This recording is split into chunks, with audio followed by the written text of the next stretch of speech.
taken off, or was he in the mix pretty much before today? Today was probably his best day out there too, I would say. And so he's been hit or miss a little bit, but today did some good things. And he's a young player, so kind of like the quarterbacks. Hopefully he can take this and make himself a better player when we get going in August, and put a good month of practice together there.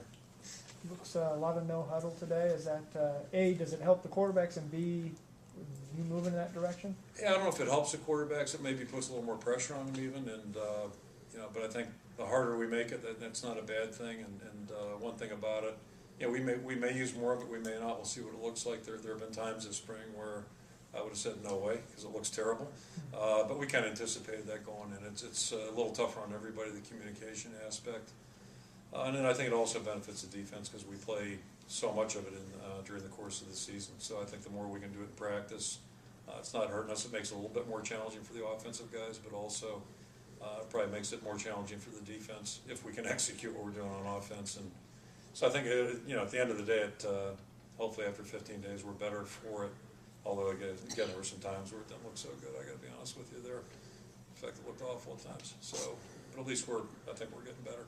Ken Zeri, is he a guy who can maybe help you in a couple positions, not like running back in a slot or something? Yeah, we talked about injuries and so Jordan probably could have played at the end of last year. I'm not sure it would have been prudent, but he was moving around pretty well. But he wasn't getting tackled either, and that it's the last hurdle for any back or skilled player.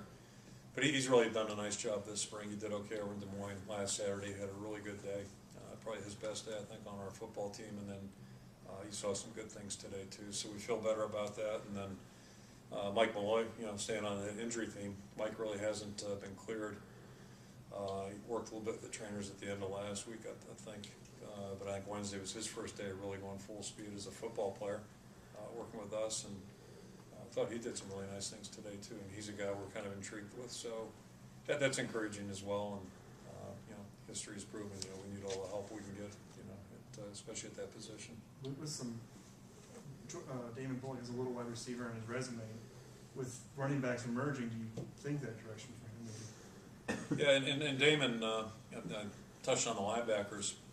I think both Damon and Mark have really improved this spring, and they're more confident. They're more, there's more presence to both those guys. And we haven't really worked Damon much in the passing game this spring. We kind of kept them in the backfield and wanted to get the other guys as much work as possible. But I think that's something certainly we may realistically utilize more of, because I think he's proven he's a guy who can help us move the football, make some plays for us. So we've never had too many of those types of guys, and hopefully we can utilize him in a smart way next year. Could you talk a little bit about the progress that Lomax has made this spring? Yeah, Jordan was really doing well last year on the injury front. Again, they had that injury issue, so he missed the year. He's a great young guy. He carried a 4.0.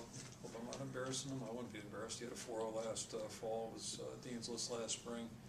I really like the way he goes about his business. Everything he does, he's really serious. And the guys, I don't know if it was by intention or not, but a lot of balls seemed to go away from BJ this spring, and so Jordan was getting a pretty good workout. But I think he's really done a nice job, and continues to improve. And I think he'll be a really good football player for us in the next 3 years. He said he takes a lot from some of the players that were here before, Sean Prater, Micah Hyde, and then also from Phil Parker.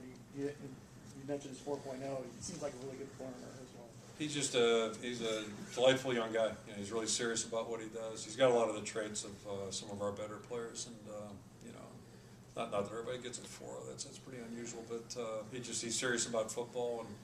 And the one fear I might have had, just quietly coming in, he's really probably more accomplished in track in high school than he was, in football. So sometimes you worry about, is this guy going to be more of a track guy? Can he make that conversion? But he's really handled it well. He plays physically, and for the way we play defense, I think he's going to be a good fit.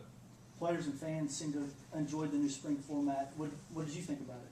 I think it was good. I didn't try to keep track, because I looked at it and who the heck's give somebody an abacus, put them up in the press box. We had some smart guys keeping score. And then, like I said, once we got going, it seemed a little more like an arena game, the way the points were going up. But I think it was good. It gives somebody it's a little bit of a diversion for the fans. I think the players enjoyed it, made it a little bit more competitive, and it was all good. Would you do it again next year? I think we'll certainly consider it. And I'm guessing when I walk in, the defensive guys will be complaining. The offensive guys will say it's a great system. With the quarterback battle, is this a decision that could be made the Friday before the Northern Illinois game?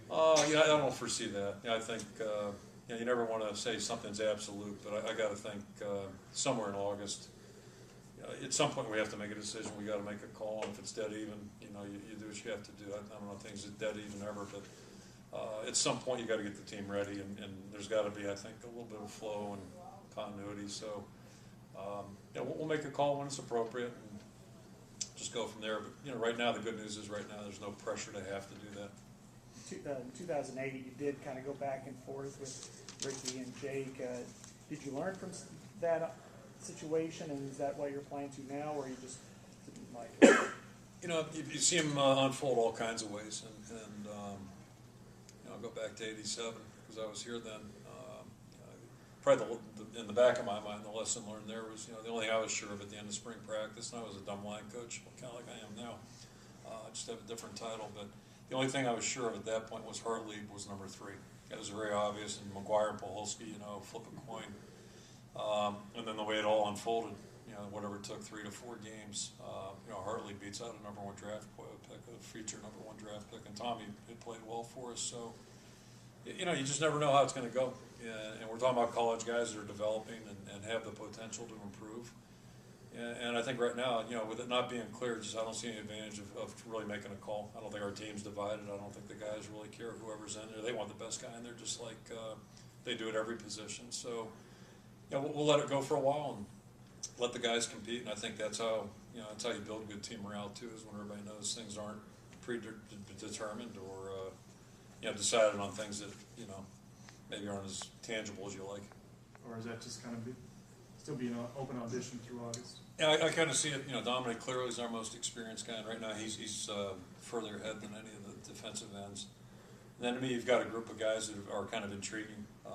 Drew obviously is a guy we saw something in last year. We wouldn't have played him. We've moved Faith out there.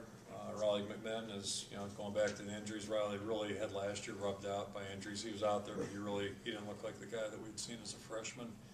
So I think he's getting back on that trail. And Mike Hardy is another guy who's improved. He hasn't played an awful lot, but I think he's a much better player 5 weeks into this than he was when we started. So I think any one of those guys right now could emerge, and I think probably fair to say all 5 of those guys will be playing next year at some given point. Try to keep the guys fresh. Anything else? Okay, thank you.